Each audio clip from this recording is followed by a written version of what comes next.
Hello, everyone. I hope you're all doing well, and it's great to see you all watching today. And welcome to episode 19 of Reality Based Revival, where we have a super special guest for today's show, recommended to me by Third for the Second. So I'm sure we're going to have a crazy stream because all of Third's recommendations turn out to go crazy. But we like that on this show. It's been a while since we've done this kind of show, folks. I only call myself Mr. 4K because I'm using a 4K camera, but you're seeing me at 480p in low light because I'm sick of getting headaches. So here's our super special guest, Gahoole. How you doing, my good man? Doing good, man. How are you? I'm doing very well. I miss these kinds of relaxing shows that are underrated that no one watch. But it's been a while since I've done a Sunday show. We did a Dustborn stream yesterday, which was hellish. It was torturous. It's one of the worst games I've ever played. It isn't even close. I think the day before that we had the Return of the Old White Road, which is based on a black show called New Black Street. So I thought, what's the opposite of new? Old. What's the opposite of black? White. And then Street Road, of course. So that's how that started. But it's good to have you here, and hopefully everyone enjoys the show. The show's all about this guy, his origins, his highlights, him taking on the 5 great creator foes. We'll get to that a little later. And folks, I've been very tired recently. I've done like 3 shows in a row on this channel, and I've also been on other shows. So I'm running on empty, but yeah, topics of the day, we'll just go through my bookmarks and look at cute animals or maybe a sexy lady or two. You never know. But we'll get to that, Chud, in regards to interactions with fellow creators in the creator highlights section. We'll get there eventually, but don't ejaculate too early. See, I'm not good at those type of puns because they never resonate. Yeah. But yeah, let's catch up with the chat. It's good to see Chud. I hope you're doing well. It's good to see me. It's good to see me everywhere. And it's good to see Cool. I hope you're doing well. Good to see Seabrew, or as I like to call him, Seabrew the Hebrew. And the first comment from Hebrew, no, that's not how you say our special guest's name, Hebrew. And I don't think he's Welsh. I think he's based in the United States. So all is well there. All is well. So on that note, considering the chat's light, feel free to speak your minds, folks. Come on. Don't all chat at once. No, it's fine. People, I don't know. I'll try and push this out to some other people I know. People know. Fine. I did stream last night for those of you who weren't watching. So I did do a very long Nintendo stream talking shit about the Nintendo Switch 2. So well, that would be a good topic of the day once we go through origins, highlights, the 5 great foes, because I've been talking about the situation with Nintendo for quite a while now. So yeah, that's not good at all. But before we get into that, we'll just write down for point 2, because point 1 is the meet and greet and the catching up with everyone, which we're doing now. So point 2, 8 minutes. 8 minutes and 10 seconds. There we go. So point 2 is creator origins of Gahoole. And the first question for Gahoole is how he first got into video making and live streaming. So take it away, my good man.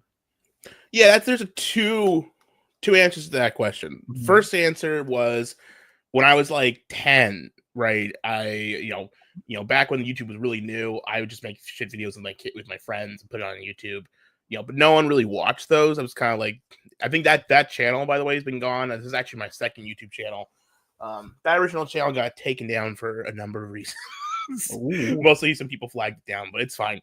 So this is my second one, and this one took off. And I started taking off on that first channel during Internet Blood Sports around 2017, 2018. I was. How are you still alive? How have you not put a gun to your mouth and blown your brains out? Well, that's a good question. Sometimes I ask myself that. But I was a moderator on 8chan at the time, which no longer exists. Now 8kun, but I was a moderator, now board owner of the TV board there, which was least toxic, best board on the whole site. It was a good site, good place to discuss movies. We invented a lot of memes, a lot of world-renowned internet memes came from HNTV. You know, Dunkachino, the traitor shit when Star Wars, the first movie that came out, that was us. So it was a good time. But from there, I got jumped into, you know, Bloodsport. People like Andy Worski, Anal Vape, and then Triple P. One will eat you, and the other one will turn you into cocaine. yeah. Their reputations are on the up, and I'm people around me are like, have you checked out Worski and Triple P? Yeah, I knew them years before you did, and they're not all sunshine and rainbows. No, don't go to Las Vegas with them because they'll point a gun at you. But yeah. Hey, baby. So yeah, but I went from there to just I just kept streaming about stuff, and you know, did streams for my site for the board, and then I just started doing streams for just whatever I felt like, and I've got this small community, but a good community. It's good people. Good. I used to be wholesome, then I was extremely controversial. Then I called a black man's game company, Spear Chucker Studios, and nearly destroyed an established content creator in the process. But here we are. We're going to have a good talk, good time. Yeah, I'm not actually an evil person who hates blacks, gays, women. Did I say blacks? And all sorts of other. Well, trannies are bad. I'll tell you that right now. Well, I know that to be true. I'm sure, you know, I'm not sure if you want to talk about that, but obviously I got a family member who's like that, and I've been very outspoken about my opposition to it. Some people criticize me for my opposition to it, but I feel like I have a legitimate, like I have an actually legit hatred for that stuff, and I don't think it's a movement of it's an idea, not really a group of people. That's what I think, but we can get in that if you want. But one thing about this $200 camera is that it moves about with you. But the thing is, go down, you little bastard. There we go. Yeah, it's one of those new cameras. You're going to have to do it manually. But yeah, people have been very kind and very generous. We do take donations. Everyone punishes me with these Dustborn streams. So I'm like, no, don't give me money. Is that Please, that new one? Play that game. Is that new one with the where like you have to gaslight people? You have to use that game? Gaslight, trigger, push, block. It's terrible. Worst thing about it is playing as a black female bisexual who somehow hasn't aborted their child.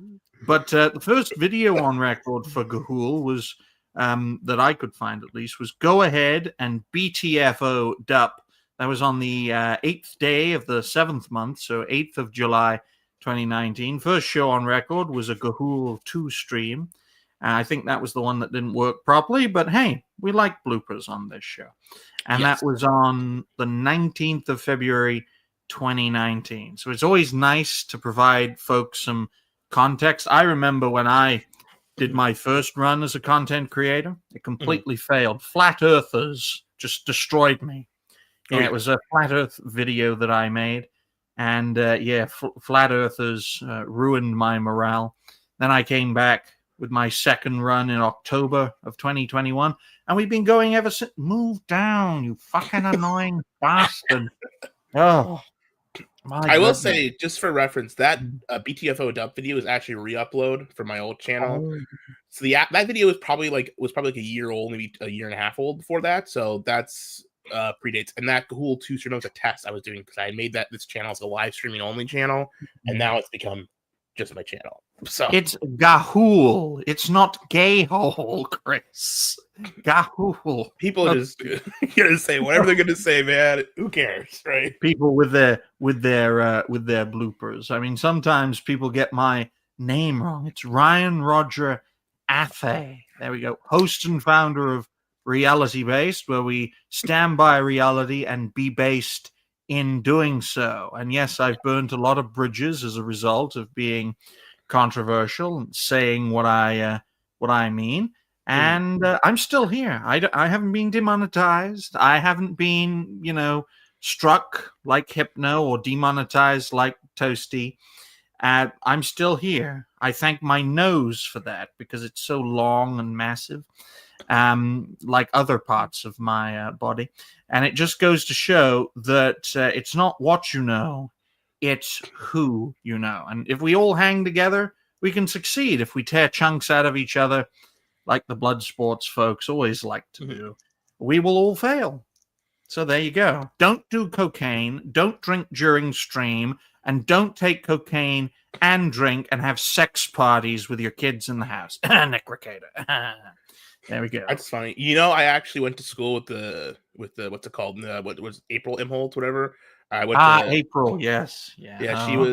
She was in my high school. She actually graduated with my sister, but yeah, we went to I'm from St. Cloud, Minnesota, which is where obviously it's so weird. So I would drive to work every morning and I would hear the Steel Toe Morning Show or there'd be ads for the Steel Toe Morning Show on my drive to work every morning because it was just on the classic rock radio. I like listening to classic rock. And then sometimes I would even hear the Steel Toe Morning Show on my drive to work every morning. And now suddenly I turn around and the freaking Steel Toe Morning Show is in E-Drama with Nick Ricada. It's like, what the hell is going on here? Right? I made him a rising star, and it's like, oh, we don't get them all right. What the fuck? That's so very weird. Interesting, man. It's literally just some like guys like local like conservative talk show like in bumfuck nowhere, right? Which why do I know who that is and why is he hang out with Nick Ricada and like getting all this E-Drama with Nick Ricada? It's like, what the fuck? But it's as I said before, it's not what you know, it's who you know. And if you build those connections and if you keep a level head, you can do very well. Now, if you don't keep a level head, then it will not go very well. That's the thing with this channel. My specialty, it's not in pop culture, it's not in politics, it's in understanding or trying to understand the nature of what we do as creators, because there are so many examples of creators going nuts, going crazy, being so insane that other creators can make a name for themselves off that crazy creator. Cyrax is a great example of that. It's a shame. Not 8-bit. Music Biz Marty is dead. That's not nice. Why couldn't it happen to Cyrax? But it just goes to show that if there is a god, he likes to play games. Let's just say that. But what I like about Gahoole is that he's the everyman. He has good times, good talks. He's entertaining, and most important of all, he stood the test of time in an environment where going nuts is the default setting. Blood sports. Yeah, I dip your toes in it every now and again, but I'm not going in that sea of blood. No way. No. I mean, I did go nuts a couple of times. I did a couple drunk streams. I did a couple breakdown streams every now and then, but I recovered and got back to normal, you know. But everyone has ups and downs, you know. Oh, yes. Yes, I just try my best to keep a level head, and lack of sleep is the same as alcoholism for me. It has the exact same effect, so I try not to stay up too late, folks. But throughout your years as a content creator, what is the thing you've learned? Say for those just starting their creative journeys, what's a piece of advice you'd give to folks just starting out? Well, I'm not very successful, so you probably should not take my advice. That's all right. I've got like you're not dead and you haven't shot yourself, so I consider that a success. Yeah, okay. First of all, never kill yourself. Obviously, just there's no point. It's always got to keep going. But what I found what I've gotten the most enjoyment out of making videos and stuff is like actually. I know some people have like this distance between like their chat and like they're like the people who they talk with and like them. And obviously, if you've got a big audience, you have to do that, right? But like what I really like about my group of guys, I know. I see almost all the guys in the chat. I know all these guys. I've talked with them. They've been in my chat before. There's people who I know, and it's like, oh, I know that guy. I know this guy. I know this guy. And it's like, it feels nice, kind of like you got an online group of like tight friends, you know, who come around to your streams and stuff. And that's the best part for me, honestly. I've actually met up with a couple of my stream chatter guys in real life. We've become like real life friends. I've made the best thing you can do with internet stuff, unless you make it really big, which you probably aren't statistically, is just convert your online stuff into real life stuff as much as possible. Like, make the effort, go hang out with the people you see online, and sometimes they're gonna be weird. Sometimes they're gonna be weird freaks. I mean, we can talk about. I know some people were talking about DJ Axel and the Council of Evil in the chat, and we had the Florida meetup, which, while was extremely weird, was also there was hilarious moments from that, and I don't regret that because it was hilarious moments. right? But also, I've got lifelong friends from a lot of these people I've met now, is what I would say. And just stick with people, be nice, and commit to like trying to make shit happen. It's just crazy. I never thought I'd have the support of nearly 3,400 subscribers. And folks, links are in the description down below for Gahoole. And of course, if you're watching, you're here. Like, share, subscribe, all that fun stuff. I live in an area that has 5,000 people. So the idea of 3,400 subscribers to me is insane. Yeah. And if we ever do get to 5,000, even if it takes by the end of the decade, I'm like, people, the same number of people subscribe to me as people who live where I'm at. Like everyone that support me in one place. Trying to visualize that would be crazy. Very crazy. It's very crazy, yes. Very crazy. All righty then. Well, we've got Origins done, which is always good. Now it's for highlights. All righty then, folks. I'll write that down for. We do timestamps so I can make everything into a video. That's fun. I like that. Stop moving, camera. You're blank. Do as I say. All right then. 20 minutes. That was a slave joke. And 40 seconds. All right. Point 3, creator highlights of Gahoole. And first question is interactions with fellow creators. Considering you're in or part of at one point, you're still around, so that's good. Of blood sports, I mean, good, bad, ugly, everything in between. How's the interactions been? That was a fun time, man. That was a fun time. Obviously, the consequences of that fun time have been pretty drastic for most people. I mean, I would say of the people who were around in blood sports back then, I would say people are either completely been driven off the internet because they've been swatted and doxxed too hard. They got addicted to some kind of drugs. They had a complete name change and dropped off. Like Anal Vape is now Ooze Pop, and no one watches his stuff because nobody cares, because no one actually cares about his opinions on like movies and TV movies and music and stuff. But in order, like, frankly, while I was not exactly undefeated in blood sports, I had a very high good streak in blood sports. Most of the time, most of my debates, most of my blood sports streams, I usually came out on top as a victor. I would say that. I don't say it braggadociously. I say it as a matter of fact. There was a couple times I might come up and brought upon me, but that's normal. But I would say in the end, in terms of the people who were in blood sports, I feel like I've come out I feel like it's like just me. I don't know anyone from around back then who hasn't completely gone insane or gone into drugs or is in jail. Right? There's plenty of people who I knew who are in jail now. There's one guy, Hardcore Carlos, fun backstory of this guy. This guy, he was just friends with Anal Vape, and I would just go and shit on him because he was playing Fortnite, and I didn't like, because I thought he was being lame playing Fortnite. Turns out this guy was spending his last like free like month alive. Like he was going to jail in a month, and he had a daughter, and he was spending his last like free like month trying to make it big on Fortnite, trying to make it big as a Fortnite streamer. Like, take a priority, man. You're going to jail. I mean, he only went to jail for like a couple of years. But, but I mean, Bloodsport collapsed even pre-2020, which is crazy. Like, but the actual, like, old internet Bloodsport crowd, that kind of all fell apart, mostly due to, like, YouTube and stuff, people cracking down. That's, like, most of those people, I mean, like, Worski still had a presence, but Worski lost his channel, JF lost his channel, Ethan Ralph lost his channel, all these guys who they would host these Bloodsport debates. And there were still a couple what happened later. Like, I know I hosted one with Destiny and Coach Red Pill on the one's dead, the other's a cock. I know. Maybe go to jail. I know. It's that's it, man. That's let's just face facts right here, right now, folks. I'd rather die than be a cuck. Okay. I mean, Coach Red Pill. Between the two, I'd probably be Coach. Honestly. So 3 choices: die in Ukraine, become a cuck, or kill your retarded girlfriend and then smear the walls with her. Yeah, but then no, Mama JF's out in the woods. She's coming back home. Mama JF's coming home just like Puffers is for King Cobra. Okay, that's all I'm gonna say. She's coming back home one day. Yeah. But no, it's been a long course. There's been a lot of ups and downs with all this. But in terms of interacting with people, obviously the blood sports crowd, they're gone. That was an ancient history now, basically. Like, fucking, and now they're reinventing themselves. I'm seeing I'm seeing in the pop culture discourse, Warski and Triple P, slowly but surely, step their way in. And it's like, yeah, thanks to Third and, Godwinson.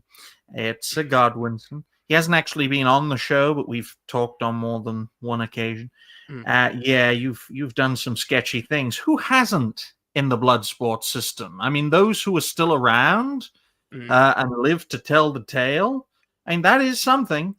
I'll say that. But you go into that, kill or be killed environment, and it got vicious. I mean, a lot of people I knew got seriously swatted. I mean, obviously Daimo, who's not even online anymore, he had to quit because people got too hard with him. And I get people were mad at what he did, but with fucking Ralph and the diary or whatever. But I mean, people's overreaction to Daimo and like how they harassed and swatted his whole family for essentially like making somewhat annoying videos online. It's just not fair. That was just he didn't do anything to deserve that, frankly. I think that's which is bullshit.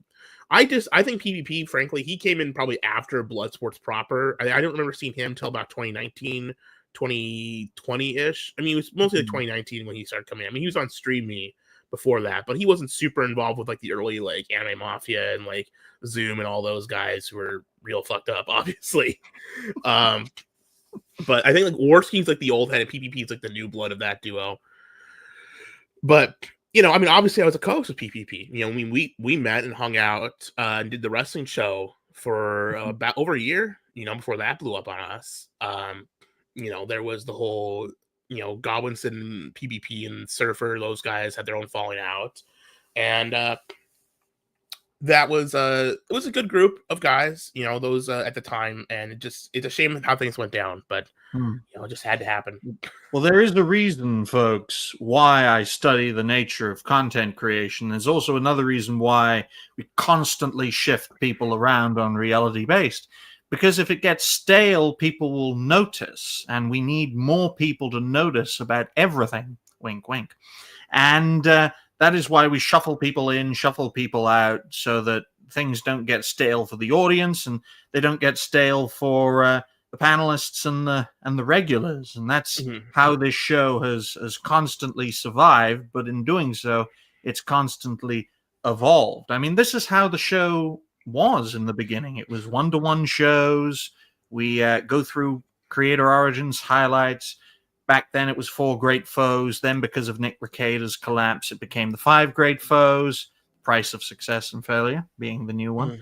And then, if we have time, go through topics of the day. Then I started my own panel shows, and now we have 3 panel shows a week, all of them unique and not wanting to kill each other. So that's good. That is good. But not in terms yet. of not yet. That's why we shuffled them around. But in terms of creator highlights, Gahoole's most popular video was called Have Sex Incel. That was on the 8th of July, 2019. That got nearly 21,500 views. Most popular show on record, which annoyed a few people, but that's good.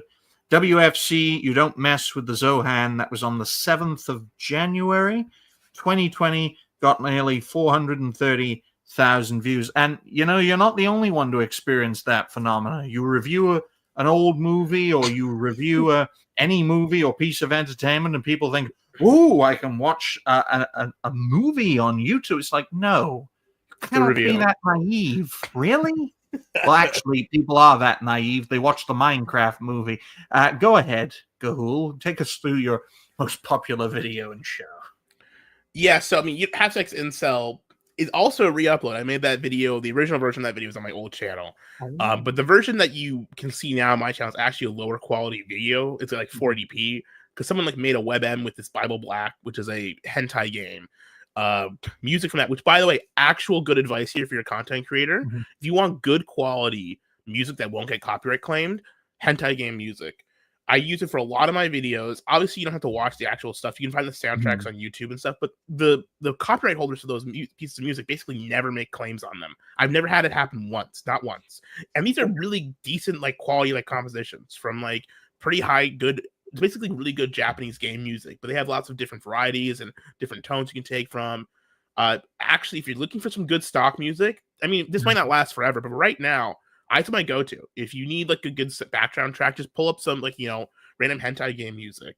And I don't even play these or watch these hentai things. You don't have to. Just like fucking look around, like Google what's most popular or whatever, and then find the soundtracks for it, and bam, you got a free set of songs that you can use. They're really great. They're like iconic, Well, that's a unique way of getting around that copyright system. A lot of people have embraced the AI music phenomenon, folks, as a way to get around the true. copyright system as well. Because if you want your music used, well, the copyright restrictions cause a problem there. And publicity is as much a currency in this day and age as money itself. Okay, and if money can become digitized, then so can publicity, which is why the copyright system, it was built for another era, and it's a new era now, and it's constantly shifting. There we go. And I think the best thing we can do is, share advice with one another, hang together. I know it's very entertaining when people are tearing chunks out of one another, folks, especially the king cobras, the cyraxes, the creatures that look like they came out of Silent Hill or Resident Evil, those sorts of beings. But I've found folks both watching and participating can benefit a lot more hanging together. But some people are a bit too freakish, even for me, and I usually creep people out. But in regards to your most popular show, Don't Mess with the Zohan, lots of people checked that out, and lots of people weren't pleased that you weren't willing to share a film. So people, it's like I'm not sure it's the exact same length, but it's basically the same length as the actual movie You Don't Mess with the Zohan. So, and I just put WFC because it's the weekly film club, and I did that for a lot of streams. It was the weekly film club stream. I've done that for other movies. I've tried to do that again, and I can't replicate it. This is the only time it's worked for me. But no, this was You Don't Mess with the Zohan is a very typical Adam Sandler movie, but it's also one that's not on a lot of streaming platforms from what I can see. So it just kind of worked out. And now, at least it wasn't at the time. Now, 500,000 views later, people love it. People hate the stream. It's people watch. If I look at the analytics, people like stream for like 1 second, then immediately tune out. I will say though, I've gotten, because I had a call-in line, which I still have active. I use a Google Voice number as a call-in line, so people can call me and come and call into the show live, right? And I still sometimes get calls and voicemails about this video saying like, fuck you, buddy. Where's the actual video? Like a group of people will be like, hey man, where's the movie? Why don't you just upload the movie, you coward? I have a couple of voicemails from that same, which is pretty funny. It's been good stuff. Listen, say what you will, but in terms of people from the sector, people like Warski or PvP or, Ethan Ralph or any of these guys, frankly, I have the most viewed video out of any of these people. That's a fact. If you look at view numbers, view counts, who has a higher view, who has more views than me on their channel? Really?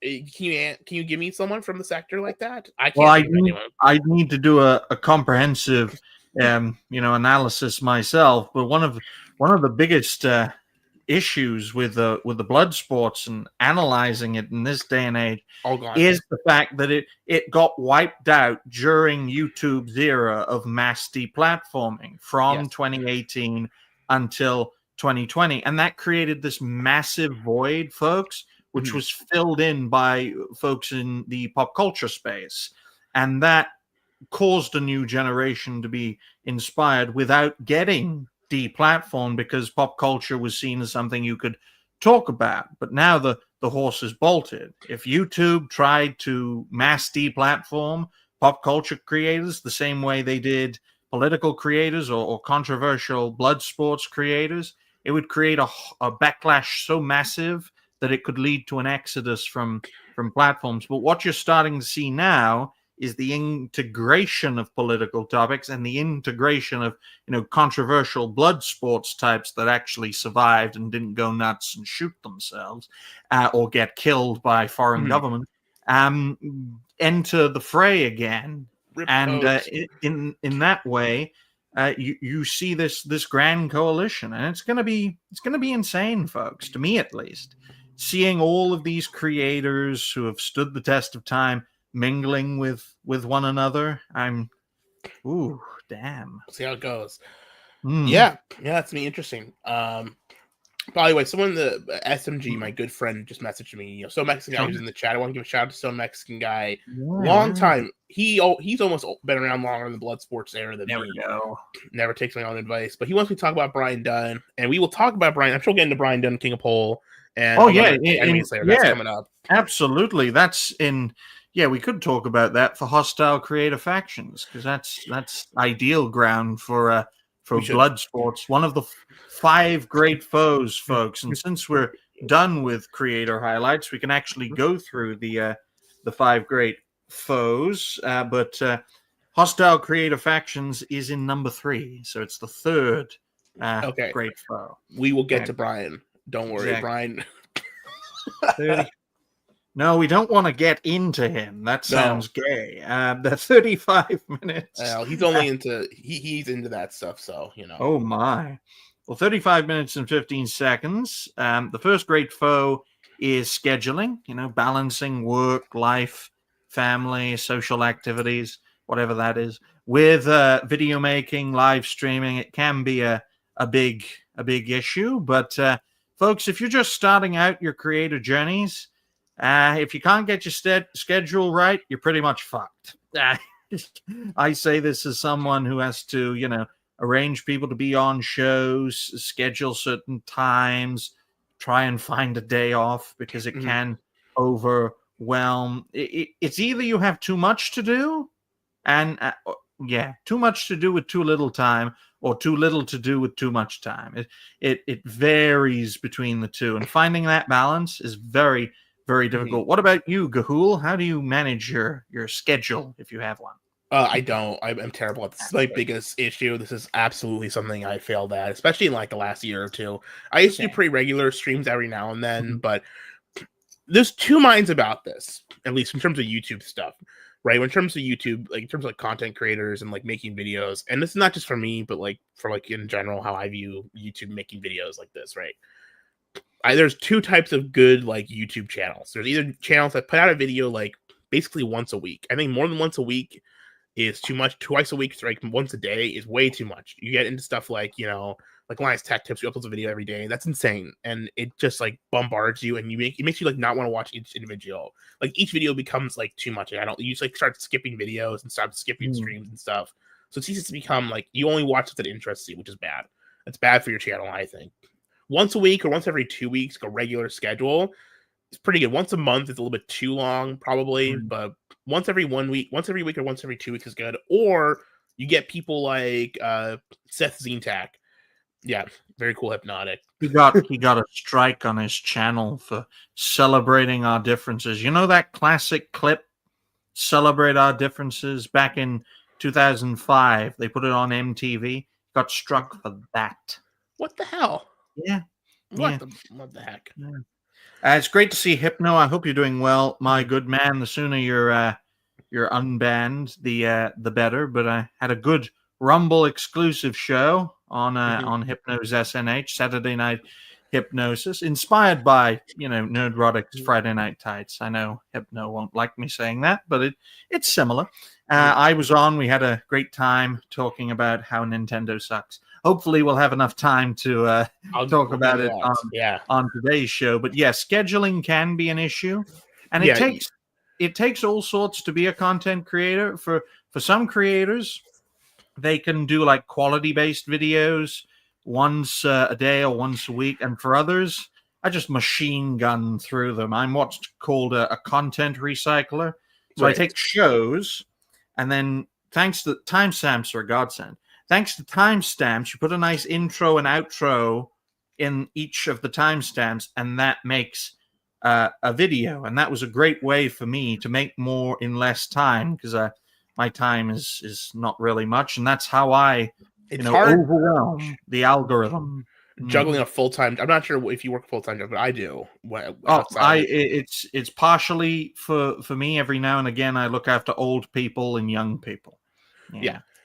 But you have an actual job you do, and that takes you have to be at that time. So your free time after that is limited, right? And it's tough. I see Cool Tech saying, "Does I have to have a take on the 5,000 channels doing daily videos about Rachel Ziegler?" This is a good comparison.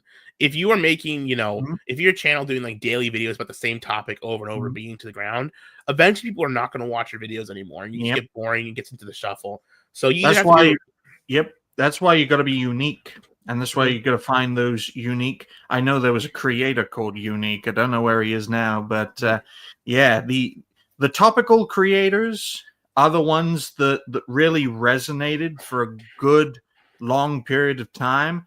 And studying what we do, people often do what resonates. They Mhm. they learn from one another. Me, I just talk about what I want to talk about and get perspectives, because Yes. there's no point in debating in this day and age, because everyone will just tear each other Mhm. to pieces. There's something dehumanizing about this kind of communication, even though we can see each other. Yeah. We'll get to that with the third great foe, but in regards to scheduling, got to find that balance, and that's on you. Unfortunately, what works for me doesn't necessarily work for Gahoole, and what works for I don't Gahoole work. may not work It's for my me. biggest flaw for sure. I don't, in terms of making videos, I just don't. I don't make the time to do it. It's not as That's important to all me. right. But It's standing the test of time. That's yeah, what I qualify as success personally. And if you can resonate with people, so much the better. But scheduling is the least of your problems, folks. There are four more great foes that a creator faces. The second one has been a bit of a topic of the day. The second great foe of a content creator is channel suppression. So I'll write that down for a solid 41 minutes and 10 seconds. Now, there are two concrete examples of this that I have seen recently, and that is Toasty with the Mosties demonetization for being a woman. Sexual content, my ass. She doesn't even show any tits. It's so sad when I'm on her show and she doesn't show me her tits. Not even behind the scenes. It's ridiculous. wow. And yeah, you'd think she'd pay me to be on the show somehow. And another example of that would be Hypno's, that's Hypnotics, strike. You got a strike, 1 week ban, which is insane for the Celebrate Our Differences clip. So you've got two different examples there of channel suppression, like direct examples. Demonetization and a channel strike, the highest form of which is deplatforming, happened to a lot of creators in the late 2010s, early 2020s, even happened to Gahoole. The fact that it hasn't happened to me yet is absolutely insane. Maybe people just don't take me seriously. It's fine. I thank you for not taking Mhm. me seriously, and thank you all for not donating, because I don't want to play Dustborn again. We got a $50 goal, and when we haven't hit a cent, that's fantastic. Keep it like that. And folks, we better not get to 100, because I don't want to play Dustborn on Saturday and Sunday. My goodness, but keep it like that. In regards to channel suppression, though, it definitely exists. It is a phenomena, and if you criticize certain protected groups, then you're going to be thrown under the bus. What do you think, Gahoole? Yeah, I mean, well, those two things. For demonetization, I've actually never monetized my channel. I've never had it monetization on. I've always thought that if I monetize my channel, I'll probably just get my channel taken down. I'm just doing this for the love of the game, man. I'm not in this for the money. I just want to, make my videos and make my channel. I use my YouTube channel a lot, like outside. I just like have a lot of like favorites. And um, when I lost my first channel, and this Mhm. actually happened to my good friend Leo Pirate recently. He lost his channel like many, many years. He was the old OG Gamergate guy who's making a lot. He made a lot of religious content recently, but he was doing a lot of like gaming streams on his channel, right? But his channel was like old, like probably like from like original like YouTube era, right? Mhm. And he had all these, probably like over 10, probably like 10, 15 years old. I don't know how old his channel was, but he had all his like likes and favorites and old subscriptions, right? And when you lose that channel, which I lost my channel, which is very similar. I lost all my like old things, and there's so much like stuff that you used to love watching, all like your old favorites, especially your favorites, man. You watch like, especially from back then, videos like mattered more than like, each individual video. Like, I've just forgotten all the stuff I've watched from back then now, and you can't go back and remind yourself of all the great stuff from back in the day. Your history gets deleted. It really Mhm. sucks as like an actual like in terms of like if you use YouTube a lot like I do, it sucks because like it just removes that history from you. Mm. In terms of your ability to make content, the reality is even if you get deplatformed off YouTube, there's so many options now outside of YouTube. You're gonna be fine. Even if you want to make money off your content, you'll be fine. You know, Mm. there's Rumble, there's Kick, there's Twitch, there's Twitter now. People make Mhm. good money streaming on Twitter. Um, you know, in terms of even if you get demonetized, you can get accept PayPal donations, you can accept all sorts of donations. There's Mhm. lots of ways that you can continue to like make stuff if you get demonetized or if you get banned off of YouTube. But losing that like YouTube account, that's like so if you're making content, I would suggest having like your personal stuff you watch videos on Yeah. and your YouTube account be separate because if you lose but one, you don't want to lose both. That's all I'm gonna say. Good advice. Good advice. And that is why, folks, you got to have this mindset now, especially if you go against the grain, whether, safely, like in a moderate mindset kind of way, or in a really dangerous, radical way. You want to be the next Kanye or something, especially if you're black. And that is why, folks, if you do want to speak your mind or do what you enjoy doing, whether that's showing off your ideas, as men like to do, or as women like to do, showing themselves off, because women, of course. And it's very important to understand what kind of arena you're getting into, or what kind of field you're entering. Because there are some topics on YouTube, especially, where it's like diving into a minefield. No matter where you go, you're going to either blow up in terms of prominence or blow up in terms of no one's ever going to see you again. And Yeah. yes, there are extreme cases like Coach Red Pill, where you radically they'll just change kill the him. course of your life, go from America to Ukraine, claim in 2020 that Ukraine is safer to live in than the United States, and then a few years later get caught in the middle of an endless war, which even now no end in sight, unfortunately, and ultimately get killed. Do you ever talk to Coach? You ever speak with Coach ever personally? No. I talked about him on a few occasions, but sadly we never had the chance to interact. I was just starting to grow, like get beyond 1,000 subs back in late 2022, and then we started establishing, the channel, the show into 2023. So it's been a long process. I've aimed for like 1,000 subs a year because I'm only 25, so I can do this for quite a while and just stay Yeah. underrated. But no, I never had the chance to talk to the man, just about the man. Yeah, I spoke with Coach a couple of times. Just we had a couple. So I mean, I'm not sure if you know history on this. So me and Weasel, we had run the gun stream. I didn't run it, but he had the gun stream, which was a way to restream Ethan Ralph videos, but it was like a private streaming server. Which around 2020, with this going on, it was like we had like our own private streaming site basically. That we had set up, which was very good because we could essentially avoid being deplatformed completely because deplatforming was way worse in 2019, especially 2020 with COVID regulations and stuff. That was significantly worse and much more difficult to make videos back then because you really had to watch what you say. But we had Coach on a couple of times because Coach had been deplatformed, right? And he wanted a place to post, and stream and do some streams with, Destiny and a couple other guys. And he would just come on calls with us sometimes. Coach was a weird guy. He would just hang out and be on like calls with these random people he barely knew for like hours. We had like a really long, multiple hour long conversation one night with me, him, and Weasel and a couple other guys in one of the servers. And well, I mean, it was weird. It was kind of weird. I mean, it was Coach. He was talking about like food commodities and stuff, and to buy food commodities. But it's weird to me. This guy I talked to, like I didn't really know super well, but I personally spoke to. He's now dead. Like he's dead. He was killed by a foreign country. Yep. Right. It's just bizarre to me. We have had people on the show that are now unfortunately dead. They weren't killed by foreign governments either. Right. Terminal illness, died of natural causes, that sort of thing, terminal cancer, that sort of thing. It's usually a creator a year. So, yeah, we've been doing this now for nearly 3 years, and 3 people, I think, are dead.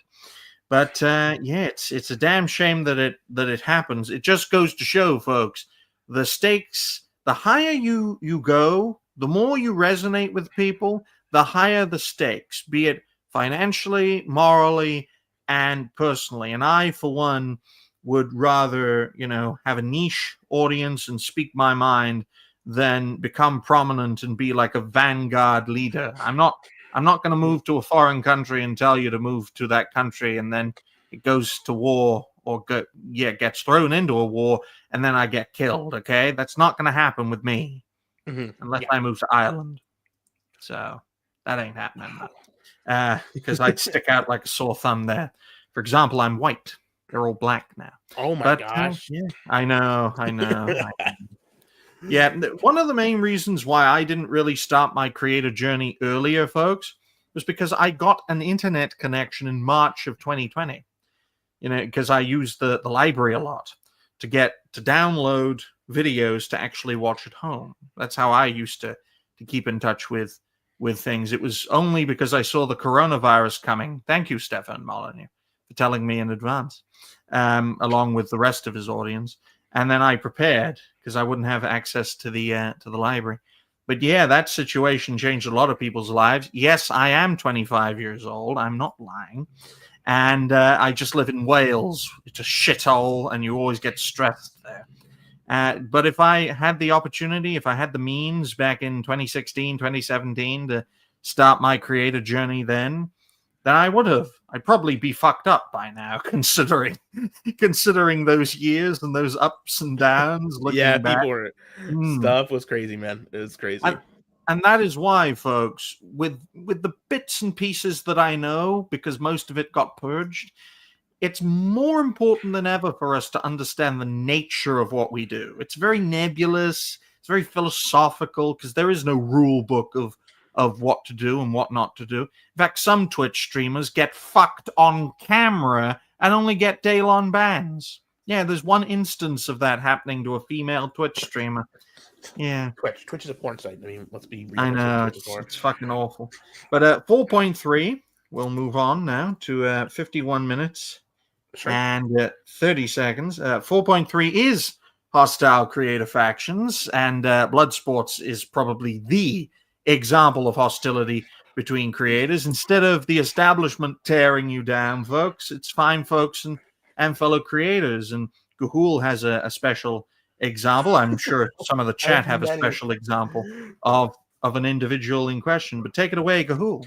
Well, I mean, where do you want to start? Do you want to start with all my enemies? We can start with the first one, the many feuds I've had. You can start with the one that was referenced earlier. We'll start with Brian Dunn. Brian Dunn's a pretty recent one. Brian Dunn, of course, King of Hole, another Gamergate old head. Obviously, infamously, the Outline Man. Begging for trannies to see their outlines in their pants on stream and stuff. So me and Brian had a back and forth because Brian was a PPP capo. I suppose to explain. Obviously, me and PPP had a big falling out. It was very public. It was on my live stream on the last episode of 5 Pounds a Gun, and at that time, PPP was not as well known because he wasn't in the show with Warski. He was still a very popular creator, and he's a great guy at the time, making good videos with Surfer. And him and Surfer had a falling out. I mean, him had a big falling out over stuff. And, at the time, I was on the warpath with him. I was really like, this guy said some fucked up stuff about me and my family. And so all of his friends were saying that about me and my family. And this was a guy I considered like we were co-hosts, we were, friendly. And yeah, I kind of figured out that he was messing around with this kind of satanic pedophile e-girl. And I was like, man, that's not good. That's fucked up. So I was calling out for that. But the reality is we were on the war. We were at war with each other. And Brian came into one of my Nintendo Direct streams and started like asking a bunch of weird fucking questions to me, like kind of hounding me because I'm trying to watch the goddamn Nintendo Direct, and Brian just like acting like a dickhead. And Brian, in his anger and his fall, like after I kicked him from the chat because I was like, listen, man, I don't want to talk to this guy anymore. He's being a piece of shit. He then goes, and that Nintendo Direct was supposed to have the new Donkey Kong game. This is many years ago. They have a new Donkey Kong Country game. And Brian took that from me. He depleted me, and that Nintendo Direct sucked. And that was Brian Dunn's fault. And to this day, Brian Dunn is still hounding me and dogging me about this shit and will not leave me alone. And they they recently released another Nintendo Direct that had Donkey Kong in it, and it just goes to show, folks, the more things change, the more they do, the more. Yep, indeed. And from my perspective, though, folks, every encounter I've ever had with a creator hasn't gone south. Even if I'm eased out of communities, it's to ensure things don't blow up. And there have been instances where I'm eased out of communities for being too controversial. Look, I understand it. I say things that some folks find uncomfortable, but I also understand, just like in the Art of War, it's right there, folks. Come on, camera, move. See, look, oh, it's too dark. For once, it's too black. But in terms of the Art of War, the last thing you should do is be lured into an enemy ambush. And I can understand. I can understand the mindset, though, because you go far enough back when content creation and live streaming first started out in the mid to late 2000s. No one would talk about the nature of what we do. We had no idea what we were doing. And especially the early creators. So let's just fuck about, be ourselves, have a good time, resonate with people. Look at Wings of Redemption. Fantastic example of that. But his ego got too inflated, and now he's being used by Killer Keemstar as a money magnet on LOLcow Live. Or he was. I think he's off that now. Yeah. Well, back to Brian quick, because I mean the story's not done there. I've got more to say. The story's just beginning. So Brian, then we feuded for a while. Obviously, him and Perspic and Squire and PvP were this capo. They were part of the original Kino Casino writers' room crew, all of them, right? Which then, of course, devolved, and PvP then fired all of them because they all suck and they aren't very good at making content. Let's be real here; they suck. They're just bad. They negative influence on everyone. But Brian Dunn then starts being really weird. So he was posting a lot this time. He was making a lot of streams, a lot of fucking stuff. Like in the post getting kicked off a PvP stream, out of the Kino Casino writers' room, basically. And at the time, I was in something called the Council of Evil, which is no longer a thing. I can talk about DJ Axel too if people would want me to talk about him and how But essentially, DJ Axel was this weird fucking furry. I guess I'm not sure if he was a pedo, but he's a fucking weirdo, right? I didn't realize at the time that he was as fucked up as he is, but regardless, we've actually had we had an IRL meetup at one point. That's before I realized things were as bad as they were, which is on me. Probably should have been aware of this, but eventually I kind of fucked him over. I had because we had this big party. We had this big Florida meetup, and then the next year I had a big party in Florida with all my friends, and then one of my friends invited him, and then I disinvited him. I said it was okay if he came, so he showed up in Florida and just didn't get to hang out with us at all. We just basically excluded him from so he was there. He flew all the way from Sweden to Florida, and we basically just kicked him out of our pool party. Now that is a bit crazy. And why does everyone goes to Florida? Everyone goes to Vegas. And thank you to Hypno for the 10 gifted memberships. For as little as 99 pence, 99 cents, or 99 cents for the euros, you can be a reality-based initiate. I should have changed that to Spear Chucker after calling a black man's game company Spear Chucker Studios, but that's 10 out of 50, folks. We're in dangerous territory now, because I really don't want to play any more of Dustborn than I have to. But thank you again, Hypno. That's very kind of you, my good man. And I appreciate everyone's support, because I'm one of the few creators out there that you can sit down and have a good talk with one-to-one.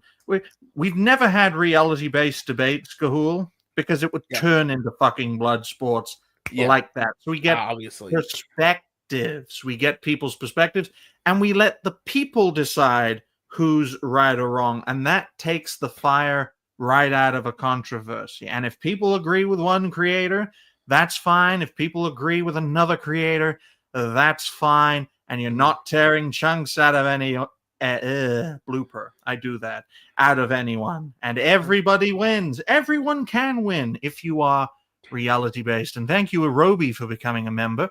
So that's 11 out of 40. And thank you to Levistro for being a member for 2 months. We appreciate your support. So thank you. Please continue, Gahoole. Absolutely. So essentially, so me and DJ Axel and the Council of Evil is no longer a thing now. But at the time, we were like this, like this group. We were part of this fucking part of the sector. We're sector group here. We had we had me, Shaggy, Surfer, Axel, and Dymo. We're like the group. Shaggy. Right? Yes, As in, Mormon Shaggy. Mormon Shaggy, yeah. Not a big fan of Mormon Shaggy. That's fine. That's fine. No, I'm not. That's totally fair. Go on, go ahead, please. But anyway, so the thing is, Brian, didn't like us, didn't like the Council of Evil, so he was, coming after the Council of Evil, which is fair. There's a lot of things that Axel and Shaggy, and even Dymo and myself were saying that was fucked up. So he was coming after us. The problem was that I had an issue with Brian Dunn because Brian Dunn is a chronic overshare about his life, and I overshare about my life. But the problem is that to own internet pedophiles online, people he would perceive as pedophiles, he would post photos of his daughter saying, look at how great I have a real family, I have a daughter, I have a wife and kids, you'll never have this internet fucking pedophile loser.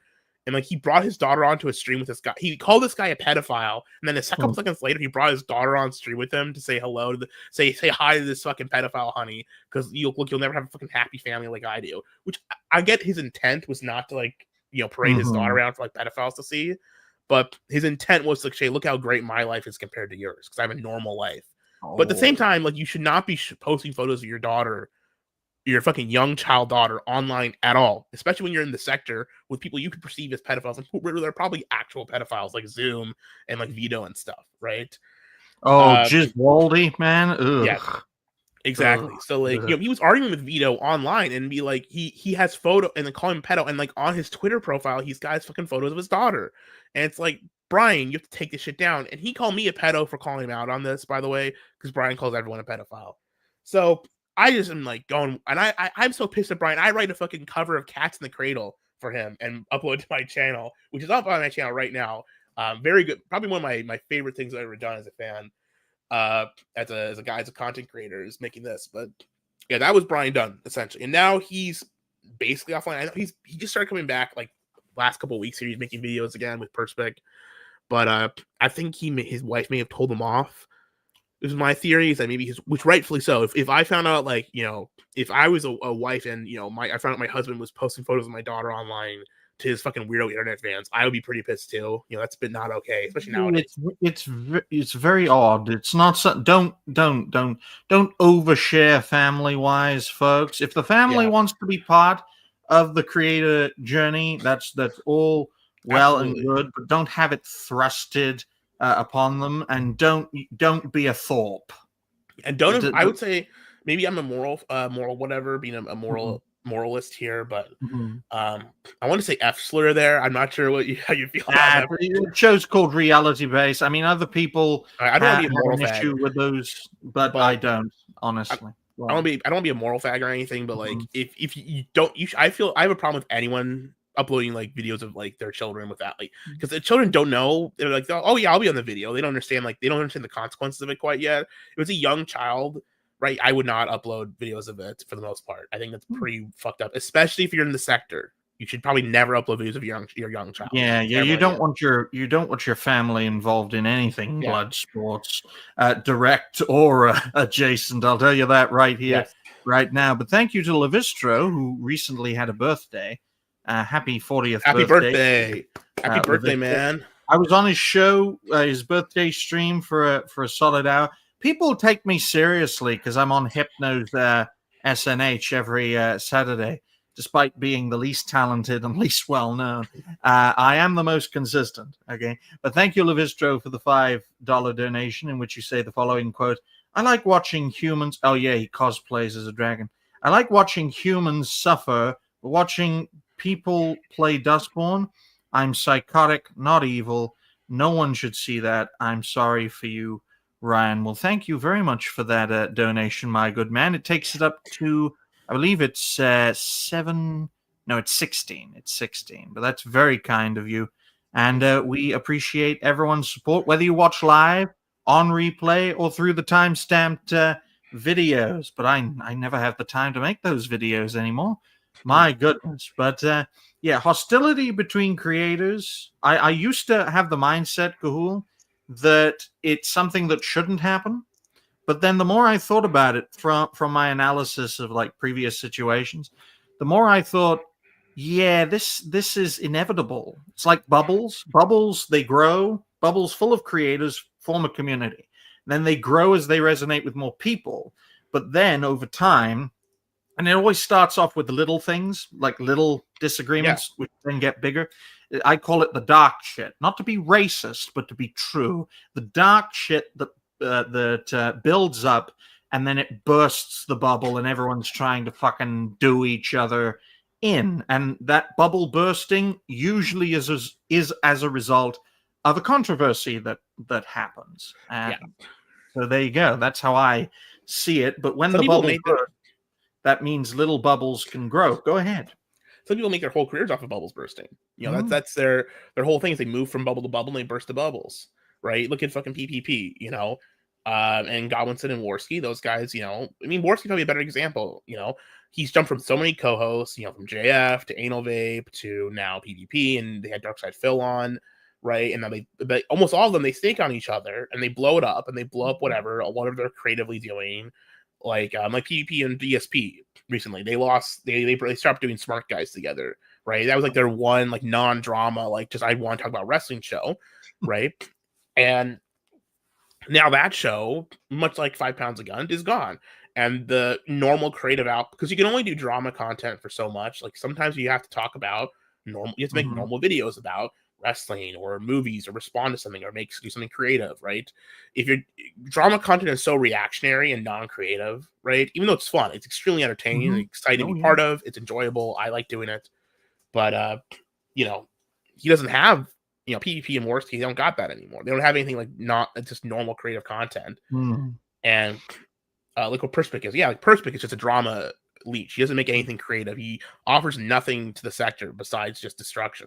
Right? And when you destroy the pillars of like the normalcy of the normal content, what gets left behind is nothing, and the content is worse off for it, right? And that's why drama farming alone is not enough, ladies and gentlemen. And that is why, you know, talking about topics and people you are interested in is the way forward. And if someone like me, I mean, with my lack of talent and skill, can make a name for myself, then the same goes for anyone else. I mean, I try my best to build bubbles, but there's a reason we constantly reshuffle things. Because if things get stale, that's when the dark shit builds up. I mean, a great example would be John, problematic white guy, great guy behind the scenes. He helps out Toasty a lot, especially with her recent demonetization. A lot of the great things he does is behind the scenes where people don't see it. What people do see is, you know, the technical difficulties, the tangents, the little things that could build up. So that's why, you know, he's part of the bubble, but he's on Friday shows with a panel which includes Toasty, instead of being on, you know, twice a week, 3 times a week. Me and John talk every Tuesday, Thursday, Friday, and Sunday. Okay, most of the time it's on Will's show where we gel well, and of course reality based on Fridays. It just goes to show diversifying, not the woke version, but diversifying your panels, making them fresh and unique, their own like bubbles, is the way to go about things. I mean, you can get away with a tight group of people once a week, maybe twice a week if you really want to push it. But long term, if it's any more than that, it's not sustainable, and they're all going to end up killing each other in a few years or wanting to. Yeah. But one, and I think this is a great way to tie up hostile creative factions in a bow. One great thing about learning from previous examples of hostility is you can learn what works, what doesn't work, and then study what's the best way forward for fellow creators so they don't fall into the same pitfalls. And that's what we try to do on Reality Base. We have System Crash on Wednesdays, the developmental show, our NXT, where we bring in fresh blood, get their perspectives, and so forth. Of course, Friday, Old White Road, people who have established themselves or they're up and coming. Monday show, we're getting on, different types of people who are more well-known and do that instead of trying to cram it all together. And if we did that every single show, Mondays, Wednesdays, and Fridays, it would be a disaster. So it's great to live and learn. I try my best to learn from others rather than to learn from the experience of going through a fucking disaster. That's just me, personally. So, well, thank you for your experience, Gahoole, because you will help new generations of creators not have to go through fucking hell. But it'll be fun, though. I will say that before we post, that's sometimes some of these creative, these like people you're bashing back and forth, it can be very fun. It can force you to get very creative. I mean, I made my best work, the Gunspiracy Theory, which was a feature-length basically film that I made basically because I hated a guy, right? And I was pissed at a guy. And it's a great motivator to get you off your ass to make good content. And it can put you in a good headspace to make good shit. It can also make you feel it, but at the end of it, you don't feel satisfied. Usually you just feel kind of like, well, that happened. Now it's over. There's nothing growth or sustainable off of it. It can be a nice one-off little bump to get you up there. It's a nice little one-off little hits of excitement. But in the long term, it won't actually get you anywhere.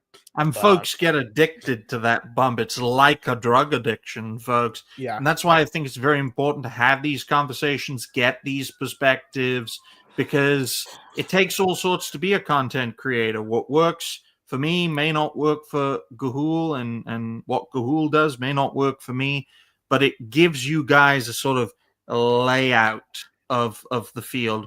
And, the field constantly changes. That's what makes what we do truly difficult. What's truly difficult about content creation isn't what we know. It's what we don't know, because there's no written rule book of do's and don'ts. Some folks have tried, but only to, how to do this to grow, that sort of way. And I'm not really a fan of doing that.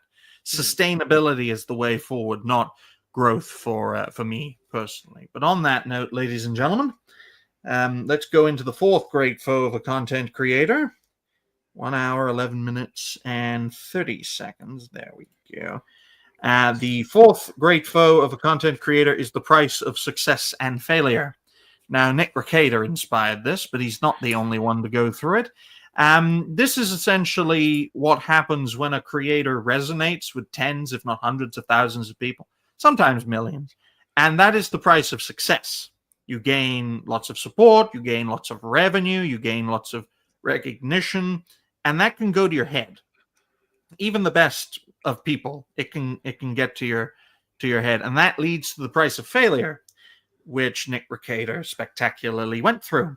It got to his head because of the Johnny Depp trial, the Kyle Rittenhouse case. He was getting 7 figures a year for 2 years in a row, which is insane. And it just overwhelmed him, and he embraced the vices and the mistresses and the cocaine while the kids were in the home, that sort of thing. And it just spiraled, man. It spiraled. Look at Boogie. Boogie 2988 is another example of this. From the Mr. Rogers of YouTube to faking cancer for views. It's insane. At least take a Zempic. Be a bit convincing. He had a fucking, he had like a whatever liposuction, right? Whatever it calls when you lose like your fat removal surgery. He still got fatter. He still ate. He just didn't change his habits. Now I'm no skinny guy. I'm fucking fat. No, right? Neither am I. No, we're both fat, but we're not death fats like Buggy or PvP or anything like that. There's a difference between like being overweight and being a death fat. Obviously, it's just that you do what you can handle, and it's as simple as that. Of course, children are a red line, and that is why any controversy, including children, is like a big no-no. Of course, scamming people is no good either. Of course, raging out, ultimately becoming a money pit, as DSP can attest to. I think that peaked when he masturbated after a stream that he thought was off. My goodness. Give some credit to DSP. He has persisted. He keeps going. He does not allow failure to stop him or success. He just keeps going, and he keeps making videos and content constantly. He has not slowed down. He treats it like a job, right? Which it is technically. It's his full-time job, so he streams or does content or makes videos. He's working on content making for a minimum 8 hours a day, if not more, right?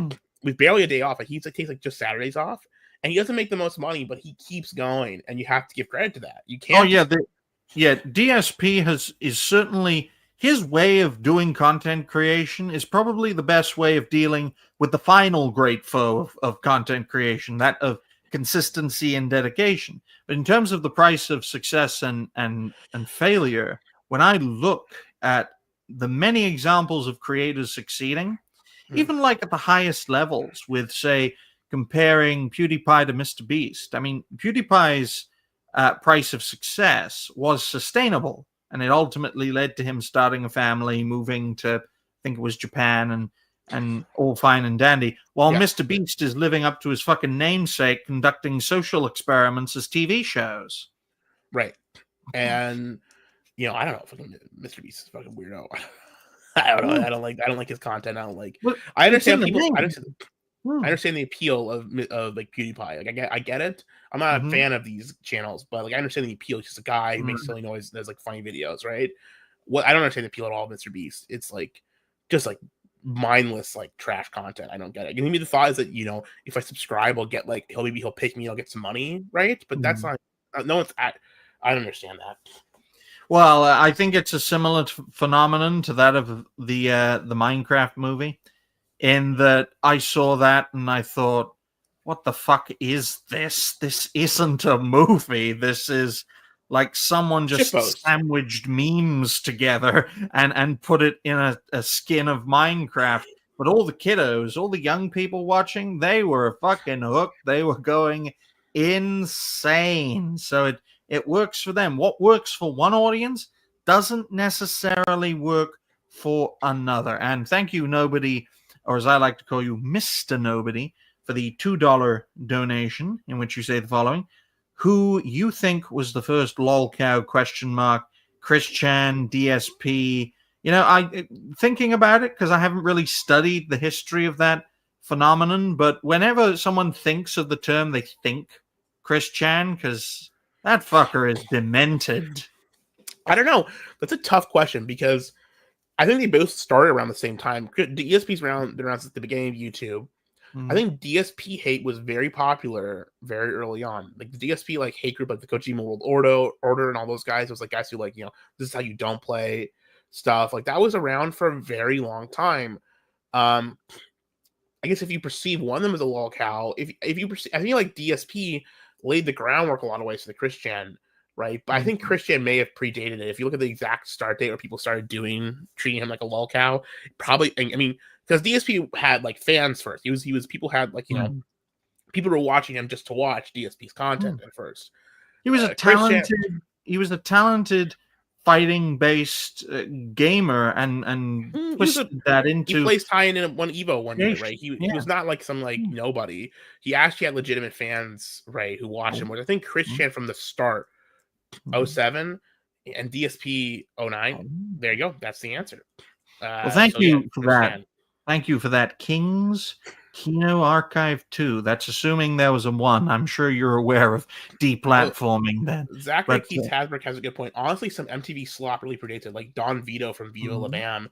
That's a good point. If you consider what we can, I mean, in terms of the modern internet, lolcow, Christian may be the one, but like think about people like, like some of the Howard Stern like freaks that he would bring on are not. Couldn't you call some of them lolcows, right? Yep. The predate the internet phenomena. I mean, look at Jerry Springer, man. What was that other than a lolcow showcase? Tourette's guy, or there's lots of stuff that you consider. But I think in terms of what we consider a modern lolcow, where like they aren't aware they're being exploited, right? Like Christian was oblivious to the fact that people were doing this to him, right? He used to stop. He had like real fans online. I think probably Christian is the answer. I think that's thank you to, I call him Mr. Nobody, because if you bring up Nobody in conversation, people will start to think you're a lolcow. Have you gone fucking nuts? Speaking to Nobody is like Mr. Nobody. There we go. So that takes it up to 18. So 18 out of 50. Oh, we're nearly halfway there. That's not good. That's not good at all. I don't want to play Dustborn again. Okay. oh, a blind man gave me 500 Canadian dollars. It's like, it just goes to show how much I resonate with the blind community. Yeah. But Zachary Keith Hasbrook has a good comparison. Chad Warden, people will say that he predates Chris Chan, right?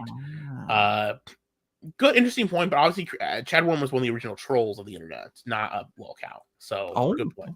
Yeah, well, you learn something new every day when you do this, folks, and that's why we get these kinds of perspectives from people. I'm the kind of creator that can, go from one community to the other and try to bring people together. I know it's terrifying, isn't it? And ideally try to get the best mindsets from all of them, but I can't help it when I have fun just being controversial.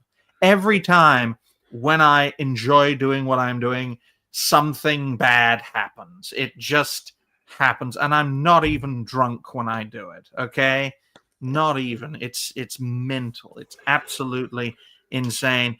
And that is why I understand if people ease me out of communities and groups. They got to protect their investment. I mean, some creators consider their channels to be investments in that regard. But on that note, folks, let's go to the final great foe of a content creator. 1 hour, 20 minutes, and 25 seconds for consistency and dedication. Now, this is the fifth and final great foe of a content creator for a very simple reason.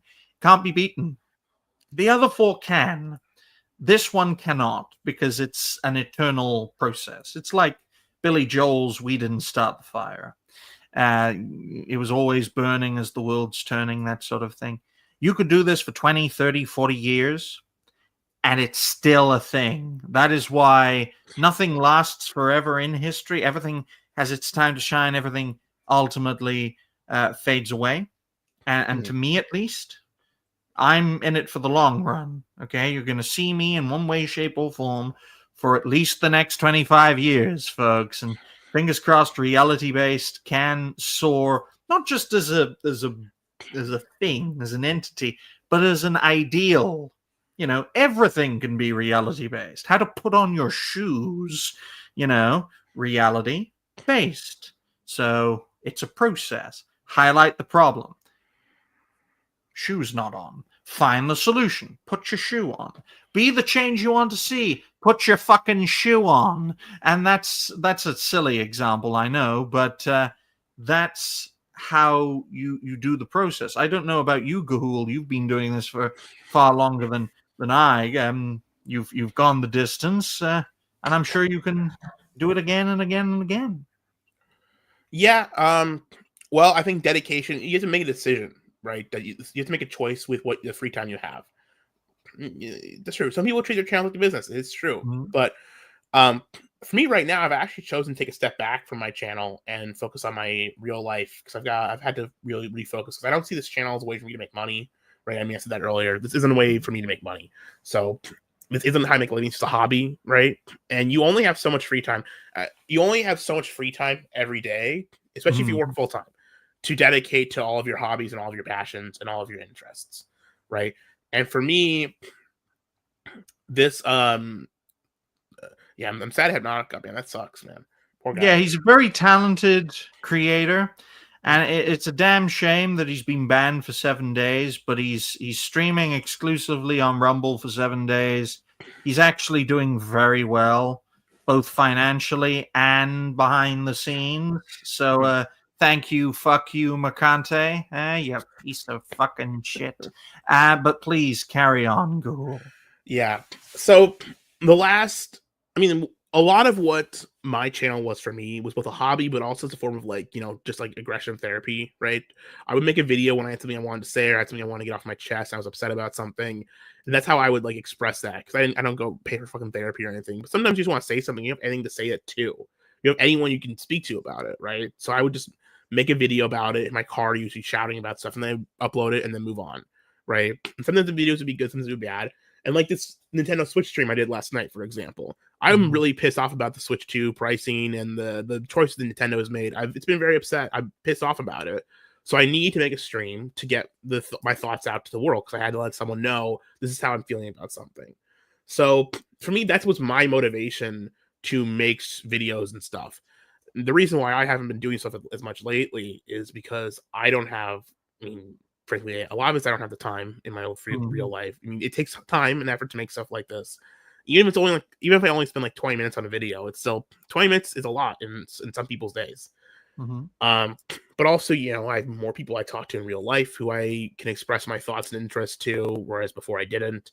But also, I mean, it's hard. I mean, maybe I'm not sure if you feel this way about stuff, but the last like 2 or 3 years, I felt like all like pop culture and like like media has been kind of in a malaise for me. It just feels like it means I just don't have any interest or excitement in getting upset or putting any energy or like thought it's into. Definitely, as my camera moves, it's definitely spiraling downwards, and that is why I consider what we do as creators to be the future. If pop culture is going to go the way of the dinosaur in the Western world, someone's going to have to build it up again, and I think it's we the people with our own creative endeavors. And some people are creative in their own unique ways, but it does require consistency. It does require dedication, and it can be constant. And I think the one main advantage of deplatforming, there aren't many advantages, but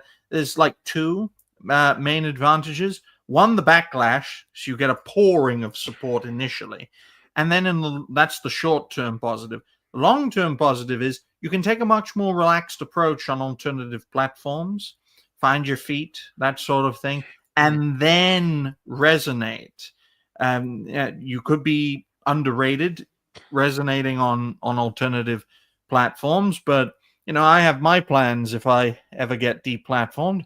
I was thinking new name, new face, new voice, do exactly the same thing, and probably resonate with the same people, because if I could do it once, I could do it again, and then just do that, because it's not unprecedented for creators to just be wiped out and then come back with a persona. There's so many ways to come back now, right? There's so many ways to come back now. You could be a VTuber, right? You could be like me. Like my whole website, my whole community was 8chan TV. Right? That was my community. I was like the manager of like this and like main like community leader of this like massive online group of people for 8chan. Which it was not a small website. It was the second biggest image board in the world.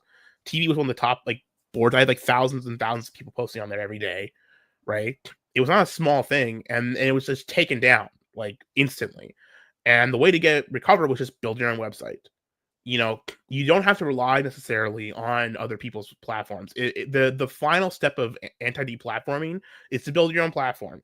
It's not that difficult or it doesn't cost that much to set up like an RMTP server and a SyncTube instance and host your own streaming platform if you want to do it. So we did with the Gunstream. It's not that expensive and it's fun. You become your own content manager. I don't know how much money there is in it. You have to run like AdSense or whatever on there, or you have to accept tips for whatever, or donations and shit, say like Bitcoin or whatever. But there's ways you can get around stuff. Speaking of 8chan, I haven't talked about this. I wanted to do a stream about this when it happened, but for anyone who's considering going on Ron Watkins crypto-based 8chan or 8chain like crypto-based image board stuff, don't do it. It's a decentralized image board. It's extremely dangerous to go on something like that because the content that people upload or link becomes shared and posted on everyone else who's using the instance. Right? It's a problem that we had with 0chan when 8chan went down. People were recommending that, which I didn't use, but I thought, because I immediately thought about it. So say the way websites work and the way something like way you're allowed to go on something like 4chan or 8chan, right? And it's fine. It's because even if someone posts something fucked up to that site that's like wrong or illegal or right, all that happens is that you aren't storing that, you're not uploading that content, you just accidentally stumble upon that, and there's something legally you did wrong. With something like a deep centralized image board, right? The content hosting, right, apparatus it's kind of like a torrent, right, or like a blockchain thing. So like it's not just one person one centralized server that you're accessing. Everyone becomes the server. So if someone posts something that you don't realize, even if like you're just away, even if like you have good moderation on it, if you step away from your 8chan instance for an hour, or like you say you got sick and you can't moderate it for a day, right? suddenly if someone posts something illegal on your site, now everyone who accesses your site is not only looking at that, but also uploading it to other people, which is extremely dangerous and obviously a terrible idea. And yet they're implementing it because he's a complete fool and thinks that if it has blockchain in the title, it's going to be better because it's Web 3.0. It's genuinely the blockchain, it's bro. the blockchain. It's blockchain. It's totally fine. I want to make a stream about this when it happened, but I just got caught up in real stuff because real life hit me at the time. I had some shit going on. I really want to talk about this, and I might still make a stream about this, depending on what's going on with it.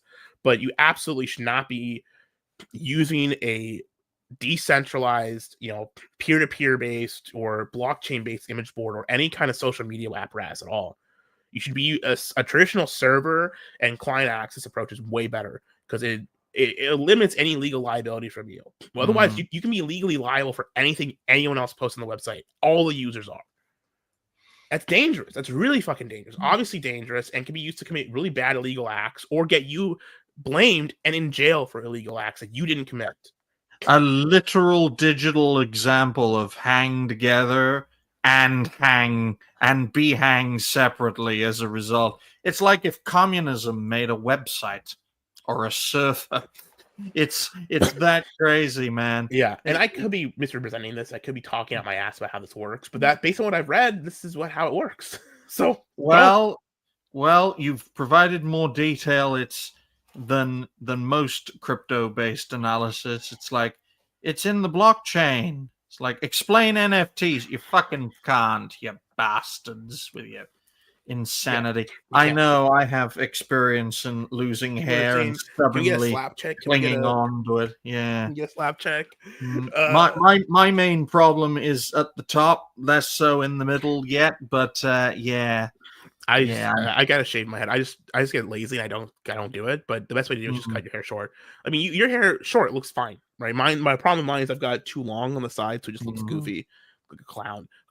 That's all right. Takes all sorts to be a content creator, and at least you're not Alyssa Mercante. I would rather platform DSP than Alyssa Mercante. She's that bad. But in terms of like topics of the day, since we both have thoughts on the Nintendo situation, we'll talk a little bit about that. So an hour, 31 minutes, and 30 seconds. And we appreciate everyone's support. Donations are always welcome. Also, check out our fine fellow creator and special guest. Links are in the description down below.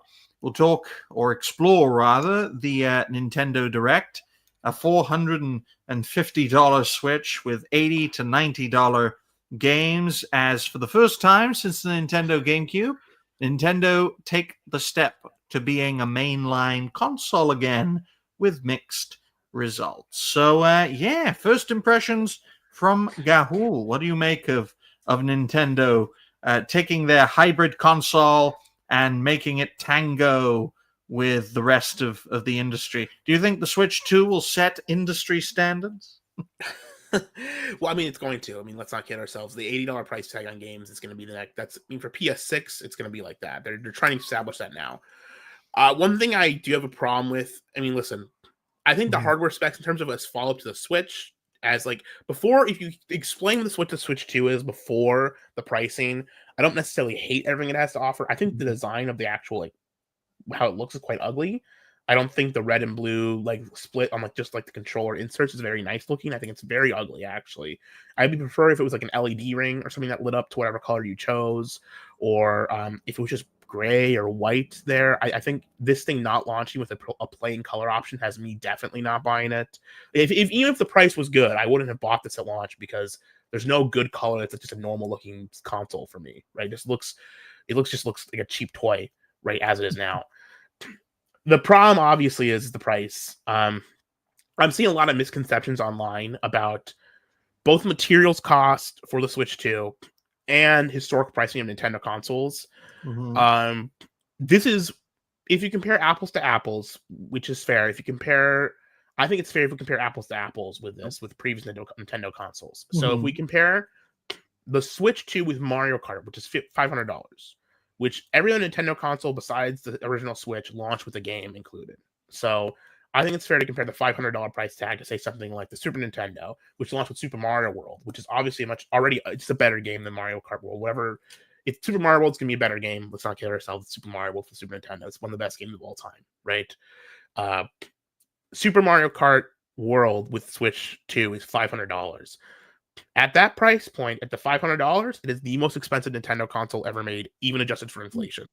Even adjusted for inflation, right? Even if you adjust like the Super Nintendo 1991 was $200 with Super Mario World, which is like $456 or like $460 or like I forget how much it is, but it's under $500. And the NES is the other one that's close because the original deluxe set was $200. That came with Rob the Robot. If you compare the NES with just Super Mario Brothers, that's $100 in 1987, whatever it was, which is like $360 in today's money, right? Damn. So this is by far the most expensive Nintendo console that Nintendo's ever made. And frankly, objectively, Mario Kart World, when it comes out at $80, I mean, discounting things like the Neo Geo or the 3DO, right? And obviously not adjusting for inflation for some of this stuff in back in the day. But this is, at the time, monetarily going to be charged for a brand new game, the most a game has ever been charged for brand new. Right? It's insane. At least with the Neo Geo took technology to its absolute limit and tried to essentially make you're buying arcade boards. Yeah, exactly. An arcade game in your house, essentially. And that's why the damn cartridges were so massive. It's like, is this a game or is it a book? It was a computer board. You could take those cartridges and put them in an arcade and make money off of them, right? Right. They are the same thing, basically. They're the exact same cartridges you get. I mean, a little bit different, but they're basically the same thing you get as you go to a Neo Geo arcade system. But besides the point, and obviously they have way more materials and their material cost is much higher on that. But in terms of an actual, like, since the year 2000, let's just say, since the year 2000, in modern gaming, this is the most a game has ever cost. And it's like, it's for Mario Kart, like, not for, like, Elden Ring or GTA 6 or Metaphor ReFantasia, which I consider to be one of the best JRPGs of last year. Great game, right? And I paid $70 for that, and I never pay $70 for games. I'm a firm believer I don't pay that. But I broke my rule just for that one game because I wanted it, and I don't regret it because I was happy to play it at launch. It made me very happy to play the game. So well, Nintendo. There's a reason I said this on SNH towards the end of the discussion, but there's a reason Nintendo took a back seat from like mainline console gaming, although the industry has shifted a lot in nearly 20 years.